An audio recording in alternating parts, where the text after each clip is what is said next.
ஓம் சாந்தி. ஆசிரியர் சகோதரிகளுக்காக பாப்தாதாவின் அவ்யக்த முரளியில் உள்ள மகா வாக்கியங்கள். அவ்யக்த வாணி தேதி 18-1-1998. இன்று சிறப்பாக ஆசிரியர்கள் குழு ஒன்று கூடியிருக்கிறது. சேவையின் பிரதிபலனாக இந்த உற்சவம் வைக்கப்பட்டுள்ளது. குழந்தைகள் தங்கள் சேவையின் பலனை பெறுவதைக் கண்டு பாப்தாதா மகிழ்ச்சி அடைகிறார். அவர்கள் கொண்டாடி கொண்டிருக்கிறார்கள், சாப்பிட்டு கொண்டிருக்கிறார்கள். சேவையில் வரிசை கிரமமாக வெற்றி அடைந்து கொண்டிருக்கின்றனர். தொடர்ந்து அடைந்து கொண்டிருப்பார்கள். குழந்தைகளின் 40 ஆண்டுகால சேவையைக் கண்டு பாப்தாதா மகிழ்ச்சி அடைகிறார். விழாவிற்கு வந்துள்ளவர்களே, உங்கள் கைகளை உயர்த்துங்கள். இது ஒரு பெரிய குழு. 40 ஆண்டு காலம் கூட சேவையில் அமர்பவ வரதானியாக இருந்து கொண்டிருக்கிறீர்கள். இதற்கு வாழ்த்துக்கள். உங்கள் குழுவை பார்த்து அனைவரும் மிகவும் மகிழ்ச்சியடைவார்கள். 40 ஆண்டுகள் சேவையில் அமரர்களாக இருப்பதும் அற்புதமானது. வைர விழா முடிந்தது, வெள்ளி விழா முடிந்தது. மற்றும் இது எந்த விழா? இது ஒரு சிறப்பு விழா. இந்த குழு நிறைய கடின உழைப்பை செய்துள்ளது. இந்த குழு எல்லைக்கு செல்லும் இராணுவத்தை போன்றது. தளபதிகள் பின்னால் இருக்கிறார்கள், ஆனால் மகாரதிகள் மட்டுமே எல்லைக்கு செல்கிறார்கள். எனவே இந்த குழு சேவையின் எல்லையில் இருந்துள்ளது. பாப்தாதா சமமாக சேவையாளர்களின் குழுவை கண்டு மகிழ்ச்சியடைகிறார். எல்லைக்கு செல்பவர்கள் வலிமையானவர்கள். அவர்களுக்கு நிறைய அனுபவம் உண்டு. அவர்களுக்கு எதிர்கொள்ளும் சக்தி அதிகமாக இருக்கிறது. ஒவ்வொரு குழுவிற்கும் சிறப்பும் தனித்தனியானது. எனவே வைர விழாக்காரர்கள் ஸ்தாபனத்தின் கருவிகளாக ஆனார்கள். பொன் விழாக்காரர்கள் சேவையில் ஆதி ரத்தினங்கள் நிமித்தமானார்கள். வெள்ளி விழாக்காரர்கள் வலதுகரமாக மாறி முன்னேறினார்கள் மற்றும் முன்னேற்றினர். மேலும் இந்த சிறப்பு குழு அனைத்து வகையான சேவைகளிலும் அனுபவத்தின் மூர்த்தியாகும். இந்த குழுவிற்கு நிறைய அனுபவம் உள்ளது. கடினமாக உழைத்திருக்கிறார்கள், ஆனால் அவர்கள் அன்புடன் உழைத்திருக்கிறார்கள். அதனால்தான் பாப்தாதா இந்த குழுவை சிறப்பான சேவாதாரி, வெற்றி மூர்த்தி குழு என்று அழைக்கிறார். இந்த குழு புதியவர்களை வளர்ப்பதற்கான நிமித்த ஆதாரமூர்த்தி குழு. இந்த குழுவிடம் ஒரு விஷயம் சொல்லலாமா? கேட்க தயாரா? ஆர்டர் செய்யலாமா? ஆர்டர் செய்வார். ஆர்டர் செய்யலாமா? எவரடியாகும் குழு இல்லையா? சிறப்பான சேவையில் வெற்றியின் சொரூபங்களாக இருக்கும் ஆத்மாக்களை பார்த்து பாப்தாதாவுக்கு இந்த எண்ணம் வருகிறது. நீங்கள் நல்ல சென்டர்களை நிறுவி விட்டீர்கள் இல்லையா? அல்லது அசையக்கூடியதா? இப்போது எல்லையற்ற சேவைக்காக இந்த குழுவிலிருந்து சில ரத்தினங்கள் வெளிப்பட வேண்டும். எவரடியா? அல்லது சென்டரை விட கடினமாக இருக்கிறதா? கடினமானதா அல்லது எளிதானதா? இப்போது கைகளை உயர்த்துங்கள். நீங்கள் வெளியேறினால் சென்டர்கள் அசையுமா என்ன? இது கூட உறுதியா? நீங்கள் சொல்லுங்கள், நாங்கள் தயாராக இருக்கிறோம். சென்டர் அசைந்தாலும் அல்லது இல்லாவிட்டாலும் எங்களுக்கு என்ன இழப்பு? அப்படி அல்ல. பாப்தாதா இன்னும் உங்களுக்கு 6 மாத கால அவகாசம் அளிக்கிறார். உங்கள் சென்டர்களில் அப்படி வலது கரத்தை உருவாக்குங்கள். அப்போது நீங்கள் சக்கரவர்த்தியாக ஆக முடியும். ஏனென்றால் ஒரே இடத்தில் அமர்ந்து சேவை செய்பவர்கள் சக்கரவர்த்தியாக, சேவை செய்பவர்களை விட சற்று பின்தங்கி இருப்பதை பாப்தாதா காண்கிறார். அவர்கள் முதல் நம்பர் சக்கரவர்த்தி ராஜாக்களாக மாற முடியும். மேலும் இந்த குழு அப்படிப்பட்டது. நம்பரை முன்னோக்கி எடுத்து செல்ல முடியும்.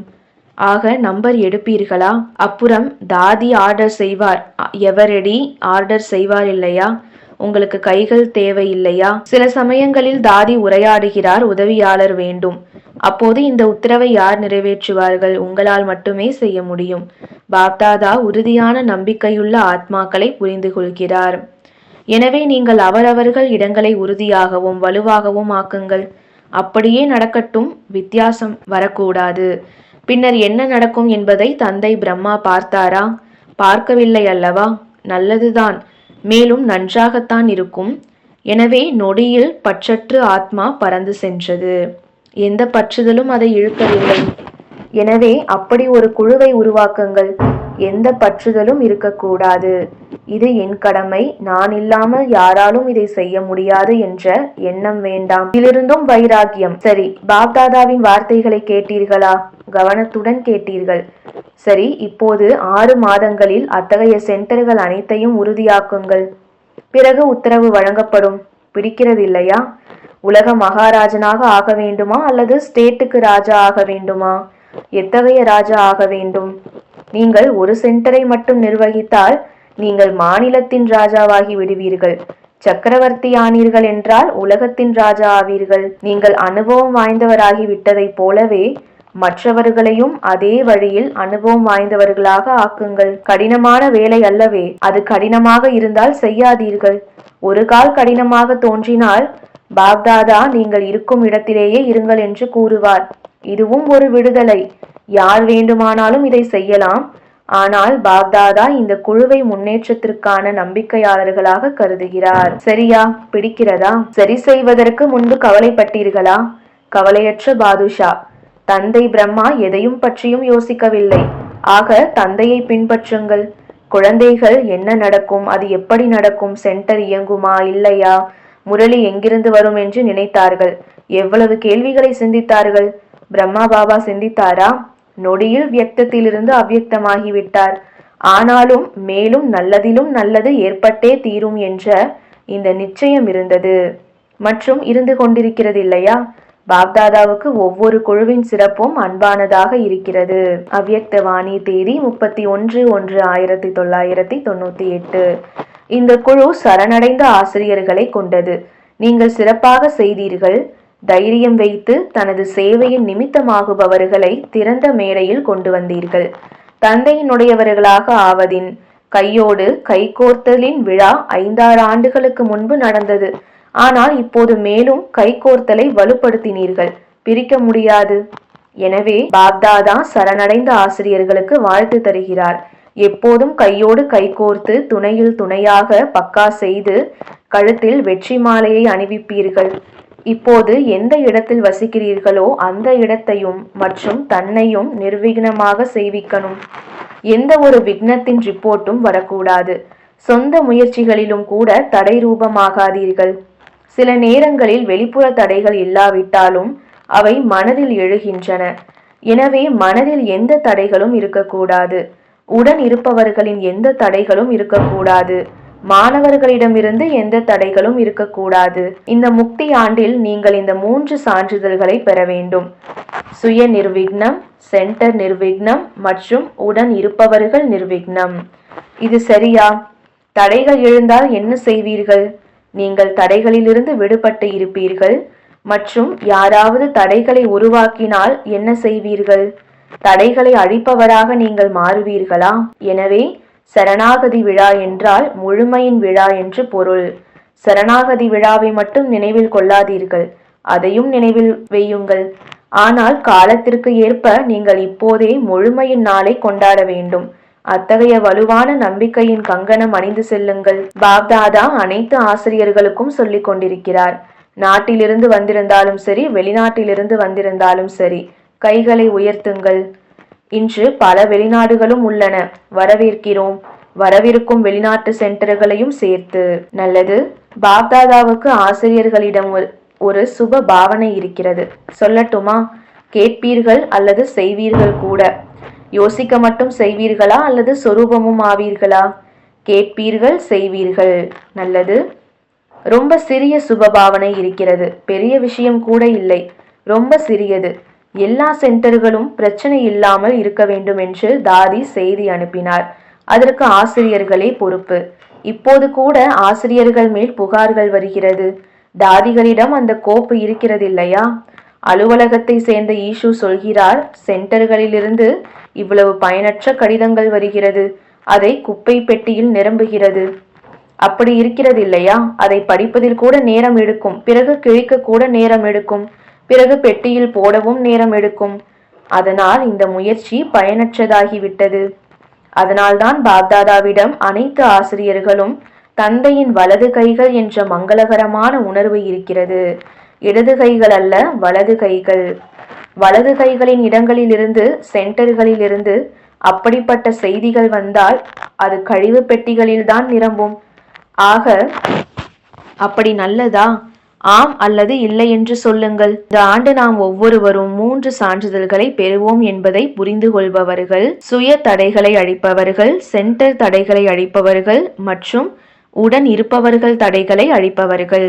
இந்த 3 சான்றிதழ்களை பெற தயாராகும் இருக்கும் ஆசிரியர்கள் கைகளை உயர்த்துங்கள். சென்டரில் வசிக்கும் பாண்டவர்கள், உங்கள் கைகளையும் உயர்த்துங்கள். நன்றி. இப்போது கழிவு காகித பெட்டிகள் காலியாகவே இருக்க வேண்டும். படிக்க வேண்டிய அவசியம் இருக்கக்கூடாது.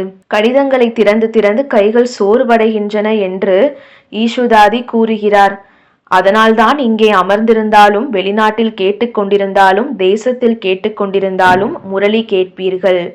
ஆனால் பாப்தாதா முழு உலக கருவி ஆசிரியர்களிடமும் இந்த நல்ல உணர்வை கொண்டுள்ளார். இந்த ஆண்டு எந்த புகார்களும் வரக்கூடாது என்று. புகார்களின் கோப்புகள் முடிந்துவிட வேண்டும்.